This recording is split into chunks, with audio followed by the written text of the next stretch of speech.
Welcome to Philippines.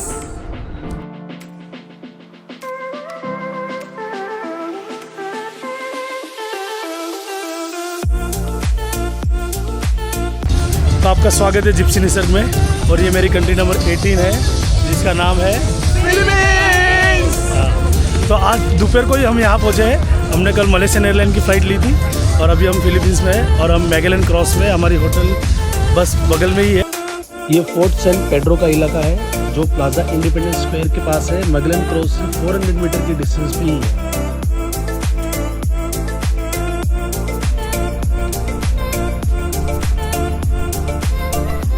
Fort San Pedro की पर person 30 पैसों का चार्ज है फॉर फॉरेनर्स और टूरिस्ट, और ये शाम को 7 बजे तक ओपन होता है। तो हम फोर्ट सैन पेड्रो के ऊपर अपर लेवल पे आ गए हैं।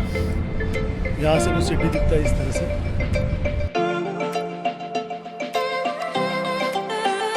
फिलीपींस आने के लिए आपको ई ट्रैवल का फॉर्म भरना है ऑनलाइन, जो फ्री ऑफ कॉस्ट है।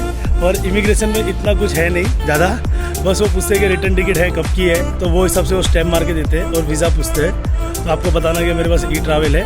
और इंडिया में हमारी मलेशियन एयरलाइंस की फ़्लाइट थी, तो बोर्डिंग पास मिलने में भी कोई प्रॉब्लम नहीं हुआ। वो बंदे ने पूछा कि आपके पास एमटेक है, हमने बोला हम मलेशिया नहीं, हम फिलीपींस आ गए। फिर उन्होंने बोला कि आपके पास ई ट्रैवल का बारकोड है, हमने बोला हाँ है। फिर सबका हमने दिखाया, उन्होंने दोनों कनेक्टिंग फ्लाइट का बोर्डिंग पास हमको इंडिया में ही दे दिया और बहुत स्मूथ एक्सपीरियंस था। मलेशिया में भी कोई ट्रांजिट वीज़ा नहीं लगता है, कुछ नहीं होता है, आपको ट्रांजिट एरिया में ही रहना है और अच्छे से टाइम स्पेंड होता है। और हम लोग आज शाम को पहुँचे यहाँ पे 4 बजे, और काफ़ी बेहतरीन एक्सपीरियंस रहा इमिग्रेशन का। पर आपको होटल बुकिंग्स लेके आनी है, रिटर्न फ्लाइट टिकट लेके आनी है, मिनिमम $500 कैरी करना है। कभी इमिग्रेशन ऑफिसर आपको पूछे तो आपको प्रॉब्लम ना हो और आपको डिपोर्ट ना हो। आज डे 2 है और हम जा रहे हैं बोहल के लिए। ये पैसेंजर टर्मिनल पियर 1 है। फेरी हमने कहाँ से बुक की, कितने की बुक की, सारी डिटेल्स हमने डिस्क्रिप्शन में दी है। Please refer the description.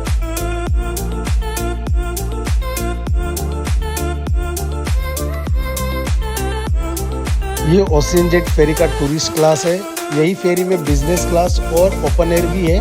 बस 2 घंटे की जर्नी के लिए tourist class is very comfortable, क्योंकि ये एयर कंडीशनिंग है। पति पागल हो गए टूट के पीछे। पागल हो गई।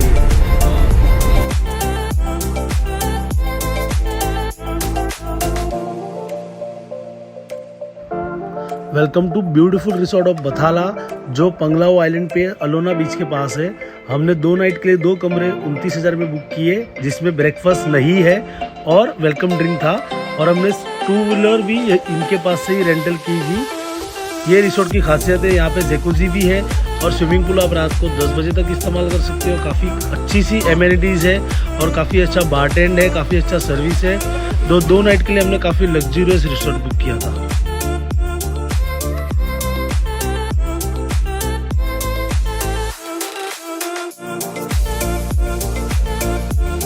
हमने प्रॉपर्टी के थ्रू ही 24 आवर्स के लिए 2 व्हीलर रेंटल की थी, जिसकी डिटेल्स डिस्क्रिप्शन में है। और डे 2 में हमने सारी जगह कवर की थी 2 व्हीलर के थ्रू।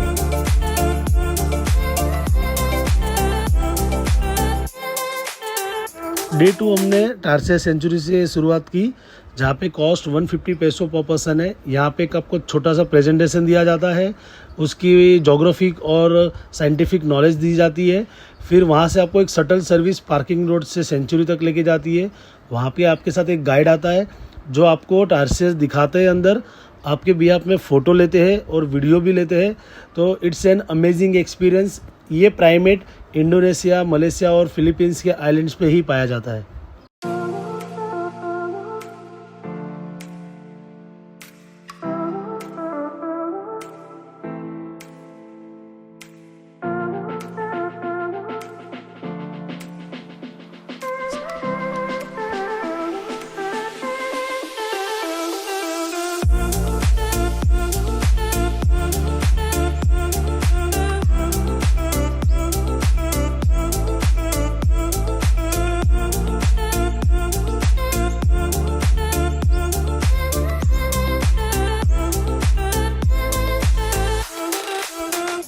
थारसियर सेंचुरी के बाद हम लोबक रिवर के पास स्टॉप लिया और रिवर के नज़ारे लिए, लोकल रेस्टोरेंट में लंच किया।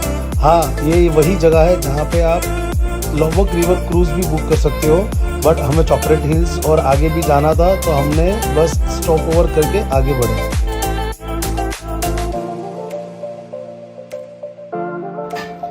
On the way to Chocolate Hills Bilar बैन फॉरेस्ट, ये भी एक फोटोजेनिक स्पॉट है जहाँ पे काफ़ी टूरिस्ट आते हैं। हमने भी यहाँ पे थोड़ा टाइम बिताया और फिर चॉकलेट हिल्स के लिए आगे बढ़े।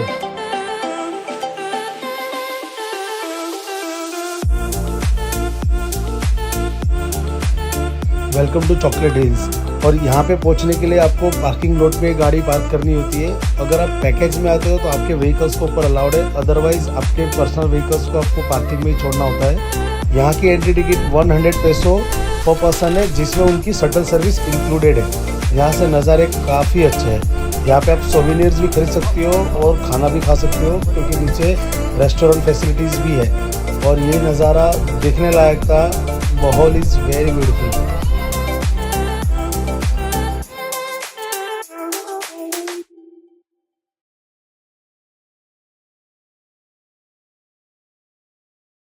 Thank you for watching Gypsy Nisarg. Please do also watch Kawasan Waterfall Canyoneering or Oslo Whale Shark activity. Or please do subscribe, like and comment on our video.